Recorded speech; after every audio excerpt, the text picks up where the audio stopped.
A predicted sharp right turn from Italy to France, Germany and the Netherlands. Right-wing and far-right parties have made significant gains across Europe ahead of June's parliamentary elections. So what's at stake and what are the consequences for the continent and the world? This is Inside Story.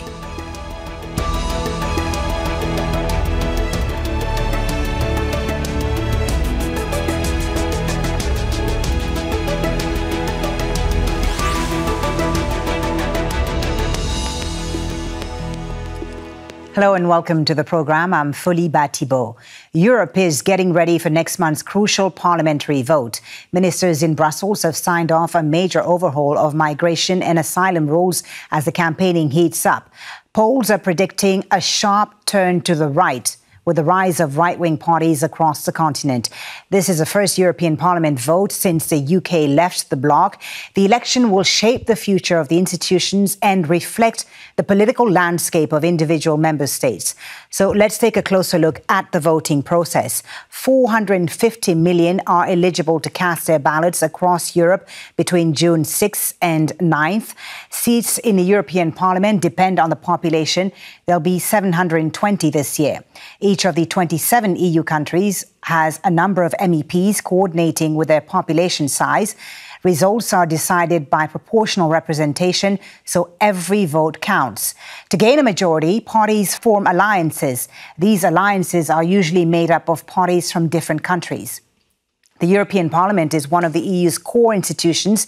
It works with the European Council on amending and passing laws proposed by the European Commission. Now, we have a lot to get to with our guests in just a moment. First, this report from Imogen Kimber. It's less than a month until people in Europe have their say on who gets to sit on one of the 720 seats in the European Parliament. Polls predict a rise of the right across the continent. We're defending the national frontier with the re-establishment of our borders and the end of free movement for non-Europeans and the abolition of a large part of the Asylum and Immigration Pact. The French far-right Reconquête Party is lined with Matteo Salvini's League Party in Italy. But Maréchal's aunt is Marine Le Pen, and her national rally is on track to make gains in France, along with Vlaams Belang in Belgium, in Austria the Freedom Party and Germany's AfD, all running on similar anti-immigrant, anti-green and far-right platforms. Europe's centrist politicians insist this election is a fight for democracy and the EU itself, since many of the right-wing parties say they want to dismantle the European Union. What is at stake in this election will define the future of our continent. Do we want a strong Europe that fights for our values and our democracy? Or, on the other hand, do we let our democracies be hijacked by the proxies and puppets of authoritarians? Do we let them erode and corrode everything we have built over more than 70 years? In Germany, there have been 3 attacks on political figures in 1 week, which many politicians blame on the rise of the far right. We do not stand idly by when public officials, campaigners or volunteers are brutally attacked, when election posters for the European elections are destroyed. Fueling the flames of the right's popularity is Europe's housing crisis.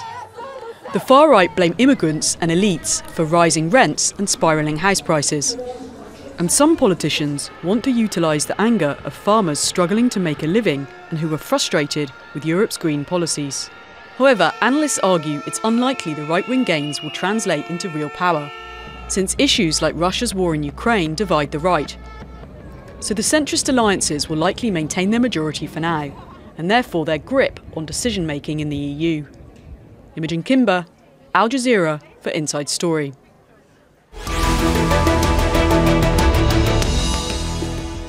Let's now bring in our guests for today's show. In Brussels, Peter Klepper, who's the editor-in-chief at brusselsreport.eu. On the campaign trail in Stockholm, Anna Maria Corazza Bildt, who's in the running to be an MEP. And in Bath, England, Aurélien Mondon, senior lecturer in political languages and international studies at the University of Bath. He specialises in extremism and racism in Europe. A warm welcome to all three of you. Thank you so much for joining us. Before we zoom in on specific countries and specific issues, I wanted to talk big picture first. And Anna Maria, let me come to you since you're on the campaign trail at the moment. You're a former EPP group MEP. You're currently on the campaign trail in Sweden with the Liberals, part of the New Europe group. These elections, Anna Maria, are being described as the most consequential in decades. What is at stake as far as you're concerned? Thank you. We have war in our continent, and we have crises, war and conflicts around us in the Middle East, for example, and it also concerns us very closely. So it's extremely important how the next European Parliament is going to look. And what I see as a great threat, and I'm really on the barricades to avoid that, is that the Liberal group, Renew Europe, which is an extremely important group now because it's master in the middle between the EPP group, European People's Party, and the Socialist group, could be eventually replaced by the extreme right populist group, which is the European Conservative Reformists, who is led by the Prime Minister of Italy, Giorgia Meloni, and where the Swedish Democrats from Sweden are. That would not only change the political map of the European Parliament, we would go from a constructive approach with all our differences to bring forward the European agenda to parliamentarians who would just try to block and delay the European agenda.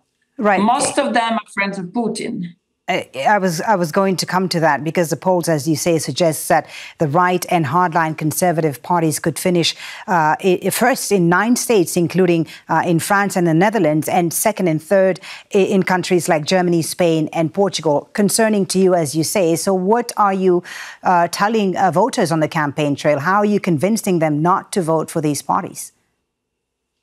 That we need a very strong and united Europe to stand up for the people of Ukraine who are rewriting the history of Europe with their blood, who are freedom fighters, who are holding up for the order of peace and security that we have since World War II in Europe, peace, and stand up against Putin, who is a threat to all of us. As long as Putin is there, all of Europe, and I would say the world, is under threat.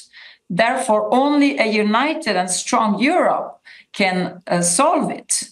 Today, tomorrow, and after tomorrow, we need to accelerate the process of having Ukraine and Moldova coming into the European family. And no one can do it alone. Geopolitics has come to our kitchen table.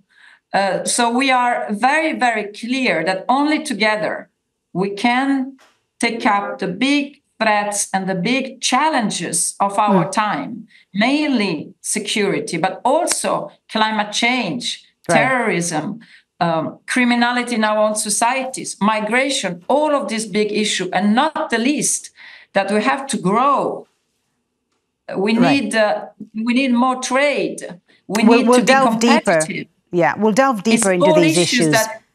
We'll delve deeper into these issues. A stronger Europe. A little later in the conversation, Anna Maria, there are some important issues indeed. But let me bring Peter into the conversation. Peter, you're in the heart of the EU in Brussels. What difference will far-right and hard-right gains make to the workings of the EU Parliament if these polls are, as predicted, right?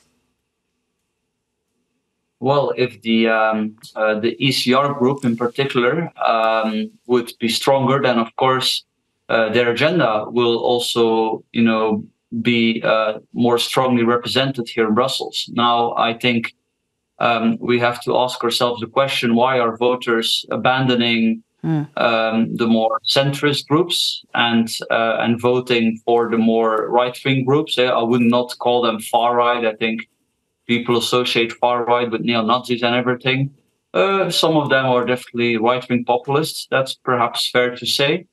But all of them are basically strongly in favor of national democracy, on self-determination, and they are very skeptical about centralization of power. Centralization of power, which in itself is quite an authoritarian thing. Now, why are voters, moving away from specifically the Renew Group, which the previous speaker mentioned? Well, I think simply because this group, which used to have some more free market liberal elements, has moved strongly to the left. Its current leader, Ms. Hayé, she refuses to even consider, scrapping parts of the Green Deal legislation that has been implemented over the last 5 years. The Green Deal that has angered not only the farmers, but also, many industry representatives in Europe that say that, we have big competitiveness problems, and perhaps we have to, reflect whether some of these green laws have not been too extreme. Okay. Anna-Maria, perhaps you want to respond to that before I bring Aurélien into the conversation. Peter. Yeah, absolutely. It's not about centralization of power. We are part of a family, the European Union, on a voluntary basis, and we decide together. It's not anyone else that decides for us. It's governments that are elected and parliamentarians that are elected that decide. I do very much agree that the next mandate we have to concentrate, as I just said, actually, on competitiveness, because the Green Deal was set on stage 2019. After that, we had COVID, high interest rates, high energy prices, inflation, low conjuncture, and war in Europe and in the world, and instability. So, of course, we have to adjust the way we implement the Green Deal in a way that we take into account the reality of both farmers and companies. I am a small family company, so I fully agree with that, but it doesn't mean to go to the left. Right. Not at all. It is the urgency to win climate change is for the benefit, of course, of farmers, for the benefit of companies as well. But no one should feel left behind. And next Monday, climate action and competitiveness have to go hand in hand. And our legislation has to be less detailed and more taking into consideration the reality of companies. And I think we are going there because we have the Letta report, we have the Mario Draghi report on the table for the internal market, for competitiveness. It's exactly what we are doing. Okay. The Commission took out from the table some of the legislation of farm to fork exactly to respond to the farmers' concerns. Okay, so that's one issue, Anna-Maria, but there are many others, of course. And I do want to hear your thoughts about those, of course, migration being one of them, as well as you mentioned policy towards the Middle East and relations with the US. I do want to address all those issues. But Aurélien, let me get your thoughts first on what Peter talked about, and that's the reasons for why voters are turning away from these mainstream parties. Across the continent, we're seeing, political groups that were once on the fringes are attracting as many as 1/3 of voters. What's led to this? What are they benefiting from right now, you think? Well, first, I'd like to say I'm quite concerned to hear the debate so far, because it seems to me that we haven't learned any lessons over the last 20 or 30 years. The rise of the far right is not something that has happened only this year. This is not the first time we are facing, resurgent parties on the far and extreme right. I am using the terms far and extreme right very carefully here, based on 15 years of research. I think it's a huge mistake to call them populist right. The term populism is a euphemism. It's completely impractical. And it's just not a good definition by any serious academic standards. So I will use the term far right. I'm concerned about what I've heard, not just in this debate, but what I've heard beyond, because we are not learning from mistakes. First, we need to acknowledge that the European elections are a particular set of elections. They're what we call second-order elections, which is they are not the same as national elections. People tend to vote in a more protest manner at the European elections, and people tend to vote less as well. For example, in 2019, there was only a 50% turnout, which means that 1 out of every 2 European voters did not turn up to vote at the European elections.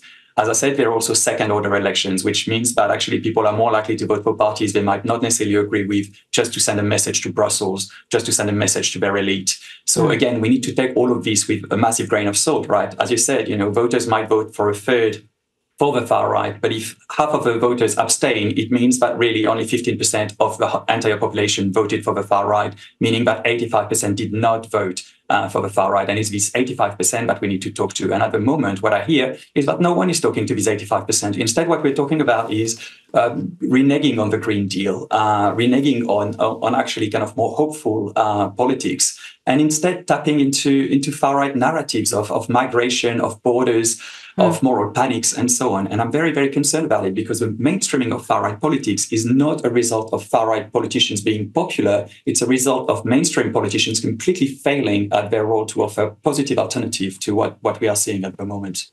Anna Maria, your response. Are you talking to the 85% that Aurélien just mentioned? I very much agree with Peter. Of course, I have been now going around all of Sweden, big and small city, countryside, and meet and listen, not only talk.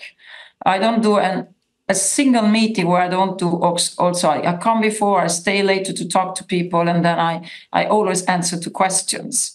And I think it's extremely important that we talk to them, and I agree and listen to them. That's why I said what I said. It's a fruit of 4 months on the campaign trail. And I do think that the elections, European elections, as Peter said, are taken less seriously. And there's a lot of protests. It's very much because people don't really know fully, maybe, that European policies is so much part of their daily life and their future. So it should be taken more seriously. But I take all this conversation, and I really like it, and I think it is important. It doesn't make it better. A lot of them are just, they don't propose anything. They're just against. Okay. They're just against everything. So, I mean, my colleagues. And I really think we need to have adults in the room in this election campaign. We need politicians that are talking about facts. And I see very little of the far right who are really talking about facts. Okay. And Peter, Anna Maria mentioned having adults in the room there, and I just wanted to ask you to what extent you think, if these polls are correct, to what extent do you think the mainstream parties will be willing to cooperate with the hard right and the far right, but the hard right that Aurélien talked about, and on what issues will they be able to collaborate on, you think? Well, I think what you see is that some of the ideas that are being supported by more right-wing, political parties have already made it their way to, the mainstream. And in many cases, it's basically the mainstream embracing again what they once defended. So, of course, the main issue for voters is migration. And then I don't think that people are in itself against migration. They understand that it's very valuable, but it's more the uncontrolled migration flows that we continue to see, and that European politicians, despite many attempts, do not seem to manage to control. And I guess that's why now today the Czech Prime Minister, or yesterday, he announced that 19 EU member states are now urging the European Commission to initiate externalization of the asylum process. So this is basically what the United Kingdom is trying with its Rwanda approach, but it's most importantly what Australia has managed to do, this has led to illegal entry into Australia and the number of deaths at sea falling to zero or near zero. The fact that that if you pay some human smuggler and you try to sneak into Australia, that you will be brought to another country, in this case Papua New Guinea. Right. That sort of stops the smuggling, and I think it's quite hopeful that European politicians are also embracing this now, because also for asylum seekers, this could actually be a good thing, because as I mentioned, they no longer risk their lives at sea. Do you agree with that, Aurélien? Do you agree with that, Aurélien? No, I don't agree with that. And having studied the policies that were put in place in Australia at the turn of the century, I think already there was a moral panic about the people arriving by boat. There were far fewer people arriving by boat in Australia than people overstaying their visas arriving by plane, for example. It was a moral panic that was created exactly the same way as the moral panic that is created in Europe at the moment. And I don't think that putting barbed wire on borders or sending people to countries like Rwanda where they could suffer more hardship is the solution to these issues. I would also like to comment on the issue of migration being apparently the most concerning to voters. I think we again need to take a back step here, and we need to think twice about lapping up what the far right is telling us. I've done some research on this as it happens, and looking at the Eurobarometer data, for example, which does research on these questions across the EU, what is striking is that the Eurobarometer asks the same people two questions. One is, according to you, what are the two biggest issues facing your country at the moment? And according to you, what are the two biggest issues you are personally facing at the moment? When people are thinking about their country, immigration is quite high. It's not the highest issue, but it's quite high. When people are thinking about themselves personally, immigration doesn't rate. No one cares about immigration. I think we need to ask ourselves here what's happening, and I think what's happening, according to a lot of very sophisticated theories that have been very well researched, that are very easily accessible to both politicians and journalists.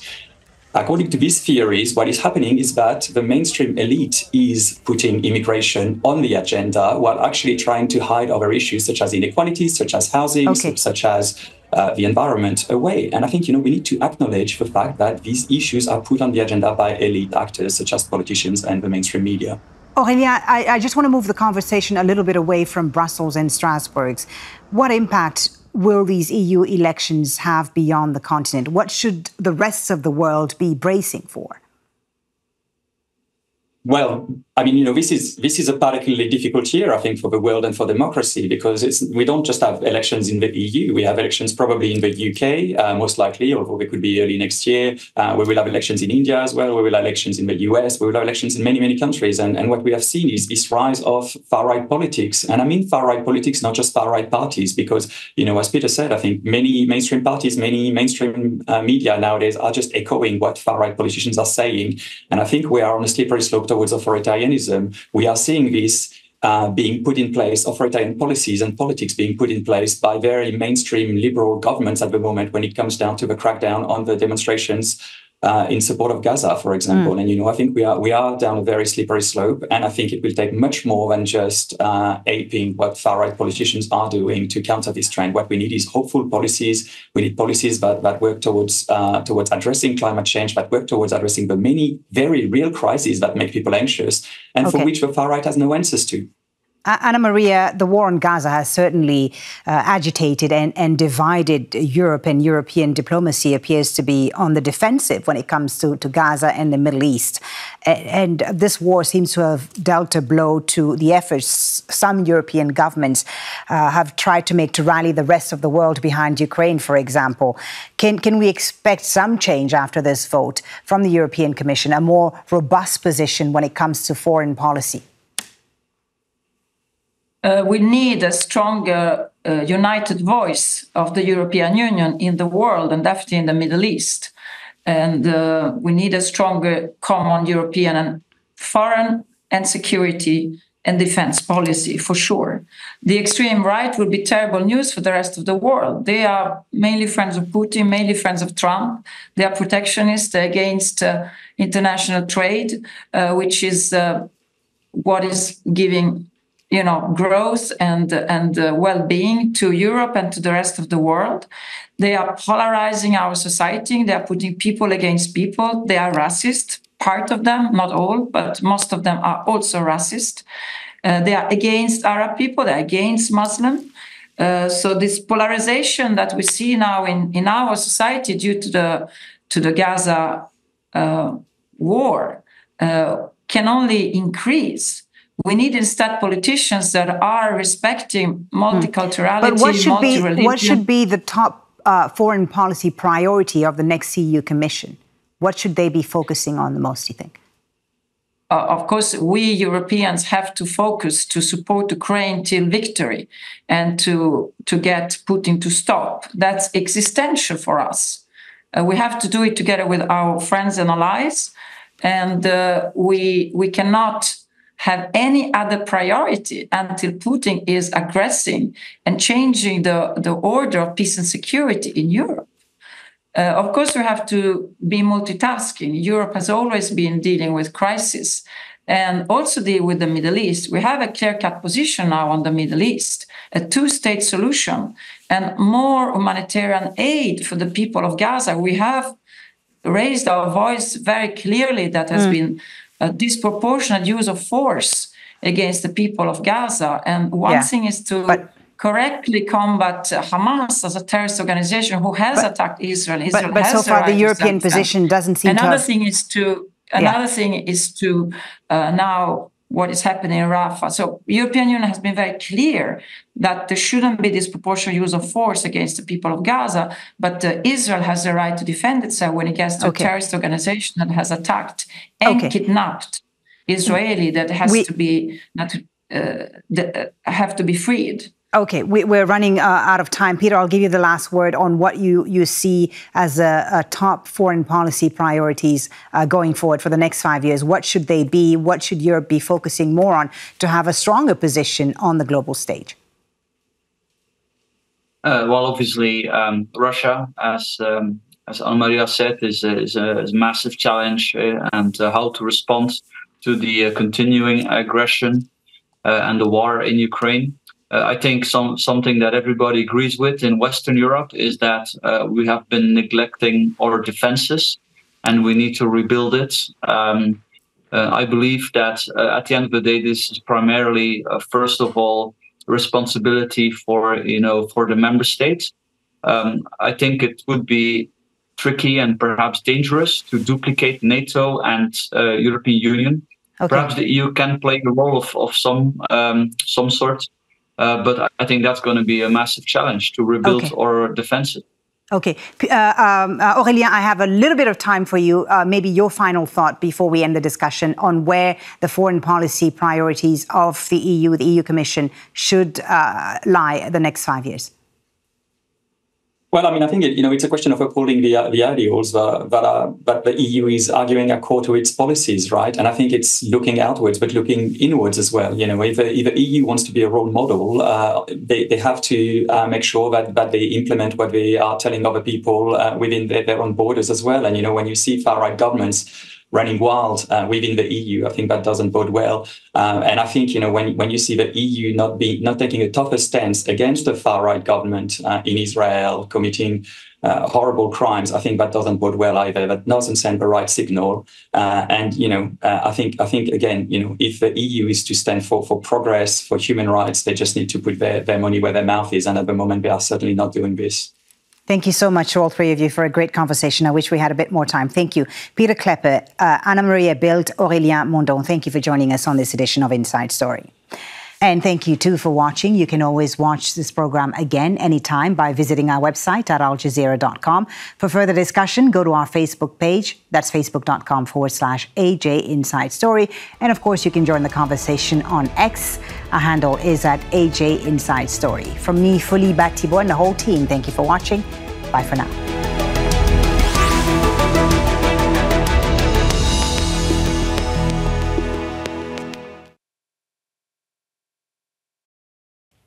Make sure to subscribe to our channel to get the latest news from Al Jazeera.